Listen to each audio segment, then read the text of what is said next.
Hello guys, in this video I'm going to be sharing with you my step index trading strategy. As you can see, I'm already having two trades running, and I just placed this trade just recently, because the market is in a good zone. Okay, so as you all know, step index is a very volatile pair. It's not the most volatile pair, but it's a very volatile pair with the minimum step index lot size of 0.1 lot size. You can easily do damage to your account or be in good profit, because the market is somehow volatile. Okay, so but in this strategy, in this video, I'm going to be teaching you my step index trading strategy that I use in trading just step index. Okay, so we're going to start from the fundamentals, the basics of how to approach the market. Okay, so in this strategy, I'm not going to be giving you any indicator. It's just going to be pure price action, because somehow indicators might fail you when trading when trading step index market. As you can see, the market is already selling. I just placed this trade just now. Okay, and I'm going to also explain to you how everything works, how price delivers, and how to approach this market systematically. Okay, now how do you trade the market? How do you trade step index? The very first thing you want to do when you trade the market is try to determine the trend of the market. And how do you do that? You just use this simple approach. Okay, as all know, in the buy side, when the market is buying, this is the kind of movement you expect from the market. Okay, you buy upwards, then a pullback happens. Okay, but the pullback does not go below the previous low, which is here. Okay, and the next bullish run you get, should is expected to break the previous swing high. Okay, that's in a bullish scenario.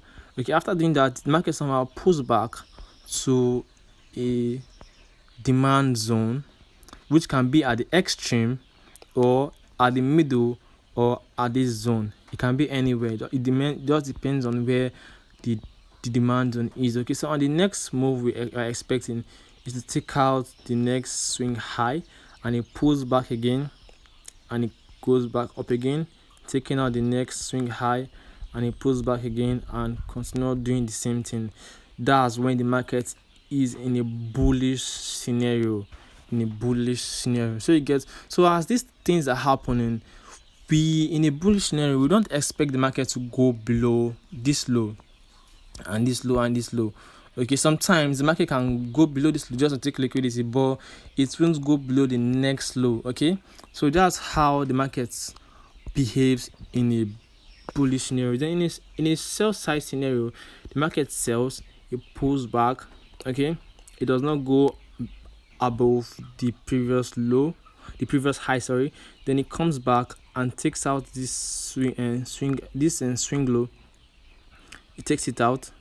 Okay, then it sells downward and it pulls back again. It can pull back to the extreme. The market can pull back to the extreme, or somewhere around the middle, or here. The market can do any of those ones. It just determines or depends on where the supply zone is in the market. Okay, and the market comes down again and takes out this next high. So whenever you see price selling, then taking out the previous swing lows, then it pull backs upward, then it comes down and takes out the next swing low, pull backs again, and keeps on repeating that market condition, you know that the market is in a sell trend.